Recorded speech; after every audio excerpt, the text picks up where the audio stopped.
Vous savez que le combat entre David et Goliath, c'était la guerre de l'imagination. Je vais vous démontrer ça. Dis-moi, pasteur, démontre-moi ça. L'imagination se révèle par le choix des armes. Si tu sais que tu vas combattre quelqu'un qui est très fort, tu vas prendre une grande arme, non? Si tu sais que c'est petit, tu vas prendre une petite arme.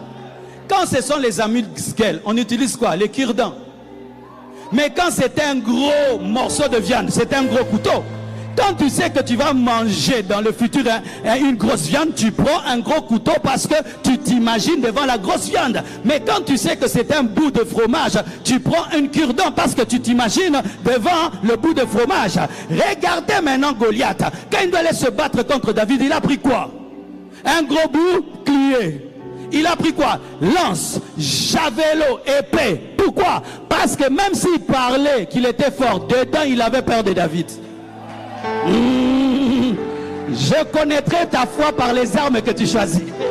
Je connaîtrai ton imagination par les armes que tu choisis.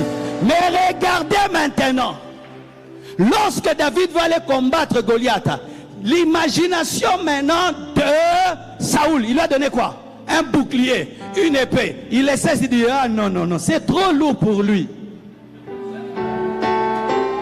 Vous voyez un géant, il n'est pas digne des armes pareilles.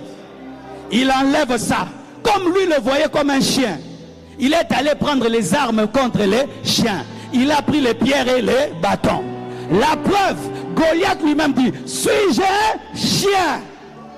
C'est-à-dire, oh mon angabiété, nazamboatete ozambwa. Il te sera fait selon ta vision. Il te sera fait selon ta vision. Il te sera fait selon la vision. Qui m'amène? Si pour toi les sorciers sont des lions, ça te regarde. Pour moi les sorciers ce sont des gibiers. Tu as déjà vu une antilope attaquer une troupe de lions? C'est pourquoi moi je ne crois pas qu'un sorcier peut entrer dans cette église nous attaquer. C'est très imprudent. Nous sommes des lions, on a notre réunion des lions. Lui il entre, il va nous manger. On va se retourner, Tolio. Mais il y a des églises qui prêchent que les sorciers sont des lions, les chrétiens sont des gibiers. Quand il y a un sorcier,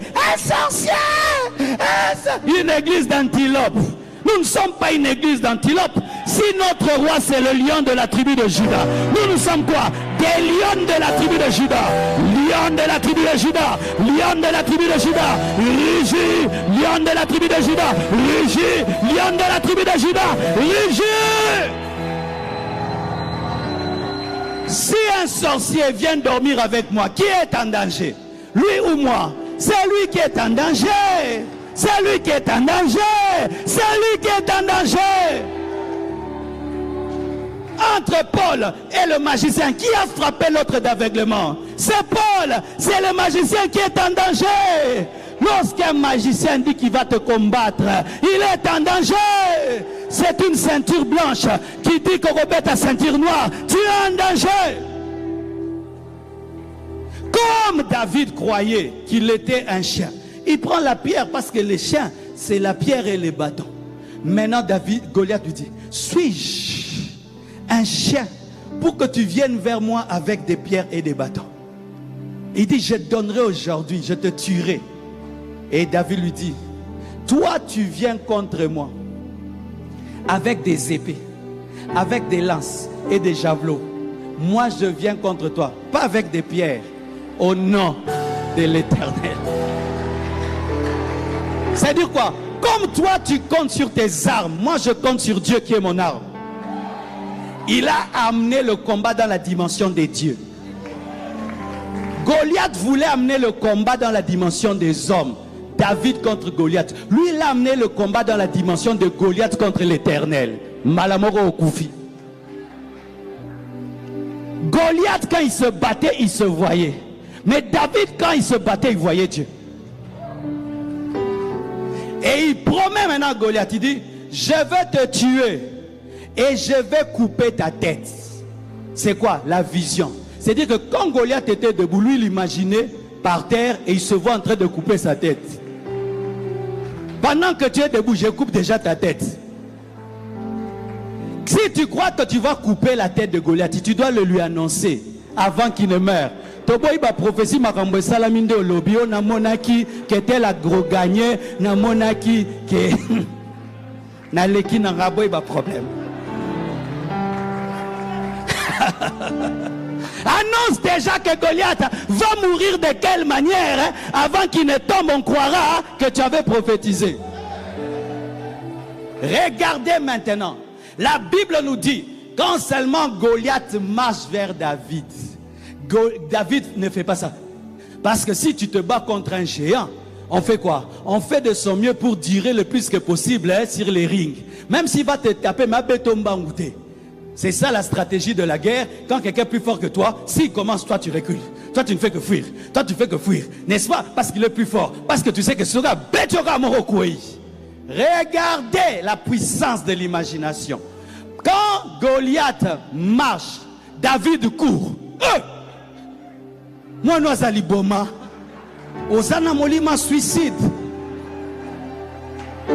Les gens ne te comprendront pas. Les gens ne te comprendront pas. Si tu veux me comprendre, tu dois voir ce que je vois. Si tu veux me comprendre, tu dois saisir ce que je saisis. Si tu veux me comprendre, tu dois saisir ma vision. Quand on dit plus, Goliath commence à marcher. Goliath s'attend à ce que quelqu'un recule. Non, David court. Pourquoi? Il était pressé de voir le rêve devenir réalité. Il ne voyait pas il ne voyait pas un géant, il voyait un chien. Il courait vers les chiens. Avant que Goliath ne réalise, il prend une pierre pour le chien Goliath. Il lance la pierre. L'Éternel des armées prend la pierre. L'invisible commence à prendre la pierre. Et Goliath avait une faiblesse, le front. Son front était cartilagineux. C'était la faiblesse des fils d'Anak.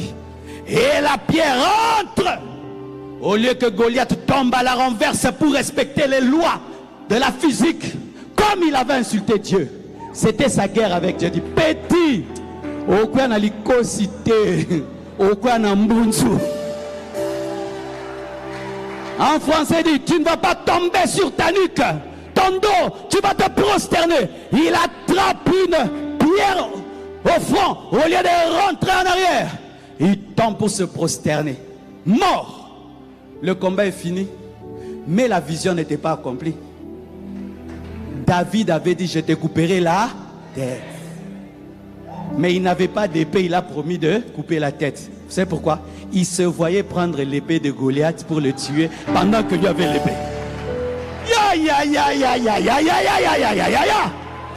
n'avait pas d'épée, mais il voyait l'épée comme étant son arme. En soi, Goliath tenait l'épée de David. C'est-à-dire, je vais te taper avec tes armes. Je vais te tuer avec ce que tu as dans les mains. Hey, la vision. Quand il le tue, il prend l'épée. Il coupe la tête. La vision est devenue réalité. Et il présente la tête de Goliath. Tous ceux qui doutaient sont entrés dans la victoire. Perse et ta famille mangera. Perse et ton église mangera.